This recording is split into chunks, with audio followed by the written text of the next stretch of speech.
Okay. So I wanted to ask you a question. We talked a little bit about EA's Star Wars brand. Bet your sweet slabs we did. How would you describe the relationship between EA and Disney? Ooh. You know, without any knowledge, or I would say insider knowledge, you would think pretty terrible. Because didn't they have to basically say, fix your game, EA? This isn't going well. They did. They did have to say that. Okay. So that is not how Disney sees that relationship, apparently. They say that EA has been a good partner for Star Wars games, despite all the controversies that they've had, and said that they've had a good relationship with EA and other publishers. Oh, okay. No, I mean, that makes no sense. But no, I totally follow. That's the dumbest thing ever. How can it be good? I understand that you don't want to, like, sell a business partner out, like, just totally, like, take a dump all over them publicly, but Right. I Come on, saying think good. it's pretty obvious that that's not the case. Yeah. Especially considering that they had a story a while back that Disney had to get involved, like, with the whole loot box thing and be like, you guys need to fix this. Yeah. Like, it looks really bad. At least that was reported on by, like, a lot of news media outlets. So They had to interject because it was hurting the brand, is what Yeah. they said. It was literally hurting the Star Wars brand. So I mean, maybe it's fine now. It's been, 2 years since the launch of the game? So, I mean, and like you've said, actually, Star Wars Battlefront 2 is a better game now. There's Yeah. a good amount of content. But, so maybe it's good now. Maybe they fixed it. Nonetheless, it was probably pretty bad 2 years ago when that game first hit launch. Because, yikes. I mean, I think there were governors that were saying we need to stop games like Battlefront 2. there still are. Okay. Yeah, there's still loot box regulation, like, being discussed because of this game primarily. Crazy. Because of, like, how bad it was, like, how bad EA was getting with this and even its sports franchises, along with some of the microtransaction stuff that Activision's had. But here's the thing. Activision, yeah, they can be really crummy with it. You still know what you're getting generally from Activision, like, a lot of times when you give them money. Like, there was this whole story about Activision is selling a red dot for 99 cents. Is that stupid? 100%. Sure. Yeah. But here's the thing. At least you know you're getting the red dot yeah. when you give them your 99 cents. Yeah. I mean, that's more than you can say for a lot of them. And I can't believe I'm standing up for Activision here, by Disgusting. the way, because Activision does a lot of crap I do not agree with. But I'm just saying lesser of two evils Right. is really all it comes down to. Right. I think it brings into question too, like we were going to talk about a little bit, like what it means for the future, because we've talked about before how they've canceled a ton of Star Wars games. 3. So, which is, I feel like is a 3 lot. to our knowledge. Yeah. Because in a short time period, I guess. I would Feels like a count. ton. The thing is, I count Star Wars 13 in that because it was mostly done, according to reports, when Disney acquired it. So you could argue that technically EA didn't do that, but also, from my understanding, right when Disney acquired the brand, they were already making this deal for video games. Right. So you also could argue that they did have a hand in that by, getting involved in that license. I don't know. I'm just saying one game is up in the air. The other two are pretty much confirmed. And EA did that.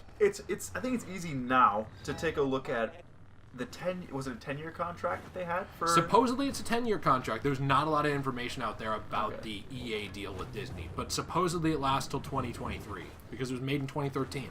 So it's fair to take a look, I think, at what has happened in the years that we've had so far. Oh, I'm sorry, the 6 years? Yeah, how much has been released? And I mean, EA is a massive company, and they make some of the biggest games of the year every year. When you look at FIFA, Madden, and not every year. R.I.P. Battlefield 5. Yeah, that's a great Maybe point. we should calm down a little on the political agenda here. I know. But I mean, looking at like what they've done and the capacity that they have, and in 6 years what we've gotten, I mean, it's hard to not see it as a disappointment. I mean, and going forward, we really don't have a ton to be excited about because even we announced that new game that we're going to talk about. Jedi Fallen Order could be good. Could be good, but like the hype isn't like crazy. I guess you know what I mean. No, because half the people think like, well, it's just gonna get canceled anyway, despite the fact that another part of this story, I mean, this is just a tidbit, I didn't think it was worthy of a video, is that they reiterated it will for sure come out. Yes, this year, Yeah. 2019. It's confirmed. It's happening. Yeah, this year, which is it makes sense because episode 9 is coming out December 20th, I think it was. Yeah. So I mean, it coincides. I get that the hype is going to be big for that movie. Although it has nothing to do with episode 9. I mean, it's about the era following episode 3. So I understand you're like capitalizing on just, hey, this is also Star Wars. Right. But it's not like Battlefront 1, where Battlefront 1 was coming out, and yes, the sequel era wasn't in it, but they tied it to it. Do you remember this by like releasing Jakku? Yes. Along with episode 7? It built off the story. Yeah. Yeah, and the point was like, oh, you don't know what's going on after episode 6, like, and we just skipped 30 years, so like we're gonna release Star Wars Aftermath, like the first book in this trilogy, and then we're like that trilogy takes place between 6 and 7, just for people who don't know that. Okay, yeah, I didn't know that. It's a trilogy of 3 books. I mean, that's what a trilogy is, so thank you. No, thanks. But it's novels written by, I believe his name is Chuck Wedding or Wedig, something like that. And it details that time period. So they were releasing those. They released the first one shortly after acquiring the license, and then they also released the Jakku map alongside, like, to promote episode 7 as a DLC, like a free DLC. And that was to kind of be like, hey, look, this is where the last battle against the Galactic Empire took place, like the last official skirmish against them from the Rebellion after episode 6, and it's about a year after.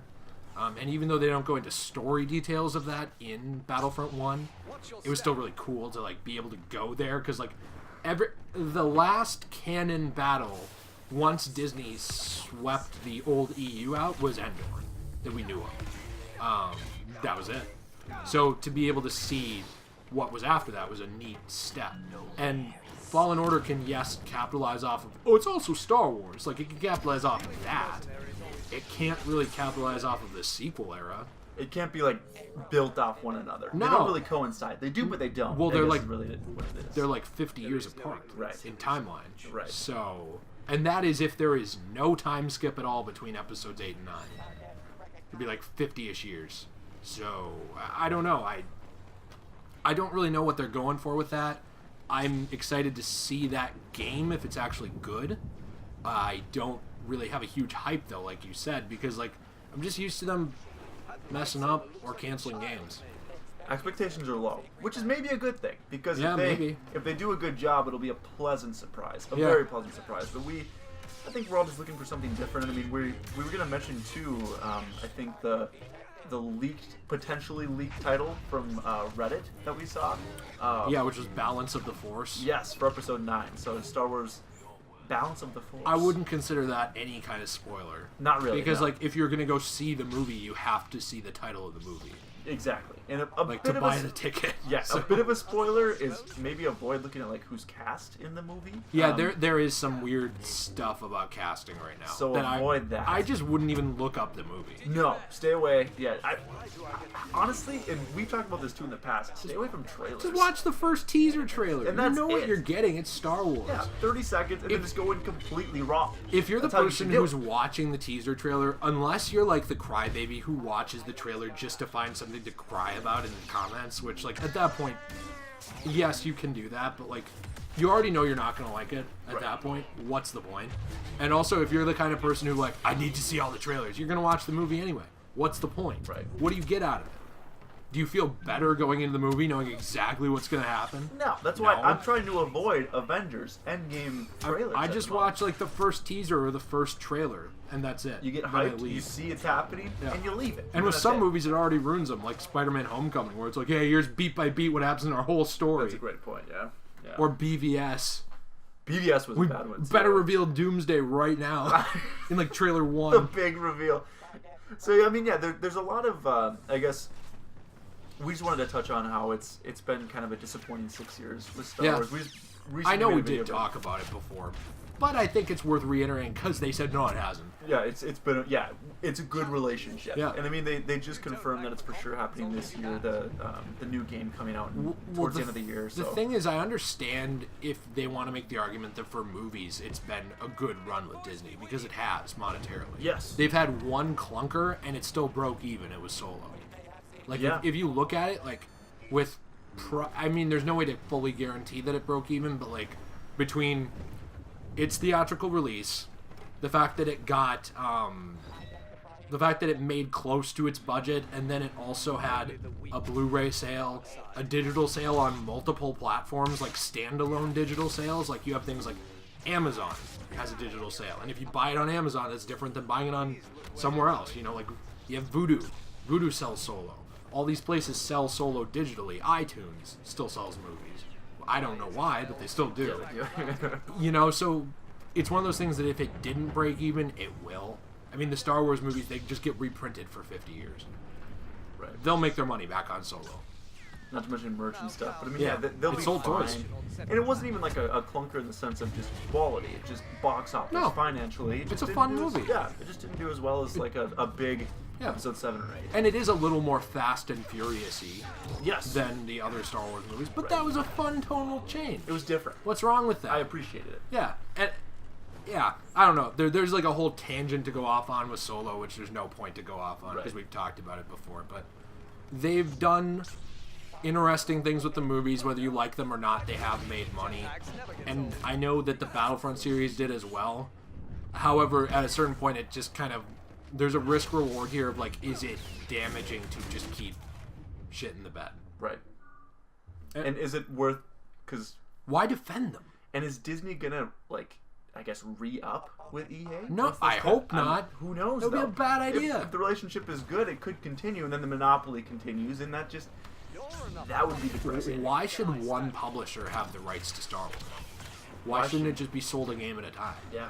Like, hey, hey, I'm Activision in this scenario. I come up to you, you're EA. I'm like, hey, look, I know, or you're not EA, you're Disney. I'm like, hey, look, I know that you had EA making games. Their contract expired. I know you have them making another game, like, standalone. I would like to make this game, and I pitch it as Star Wars Call of Duty. Like, small, team-based, like, whatever, and free-for-all, and this and that. And, like, I value cosmetics and all this stuff. And, like, yeah, and there'll be, like, a light campaign, like, 5 hours. And, like, I promise to you that, like, I will work with your team to, like, keep it within the canon constraints of, like, the universe and, like, not go overboard and ruin your universe. Why not just do that? Like, if the company can prove, like, hey, we can make a game for you. We have a track record of making games well, and they've been profitable. Why wouldn't Disney just want them to do that a game at a time? And then if it's a clunker, it looks bad on that studio. It doesn't look bad on Disney because Disney gave the frickin' rights over for a decade to a company that is sufficiently, like, driven it into the ground, and then it just looks bad on Disney every time because to get out of it, they basically have to breach contract. Yes, I would say it would look good on Disney to let other people or other, I guess, developers take their brand Yeah. and do something with it, and just say, here's some creative freedom. Do something, make it cool. If it sucks, like, we'll see it, we'll approve it, deny it, whatever. Or if it just sucks and it doesn't do well, you don't get a sequel. Yeah. But at least we're getting like cool, unique attempts at making something brilliant. Yeah, the old Star Wars games that LucasArts put out, you know what? They weren't all good. That's fine. Yeah. They don't all have to be spectacular. But they need to be games. They need to exist. Yeah. You can't just cancel everything. And I'm not saying money grabs. I'm just saying interesting new content. Yeah. That's all I'm saying. Yeah, and there were certain Star Wars games that even if they didn't have the best gameplay ever, they still did add unique aspects to the universe. Right. So, and vice versa. There's also Star Wars games like the original the original Battlefront especially had borderline no story at all. And Battlefront 2 did have a Rise of the Empire story that I thought was good. It's not the best thing ever, but it's good. But the gameplay was what drew people to those games. So it's okay for not everything to be the next Star Wars blockbuster in video game form. It's supposed to be fun. Right. And like if the series is becoming not fun for people, I think that's where you got to be like, well, is what we're doing worth it? I don't know. 100%. Anyway, guys, let us know what you think in the comments down below. Are you down for more EA bashing? Let us know, and we'll see you in the next one. Peace.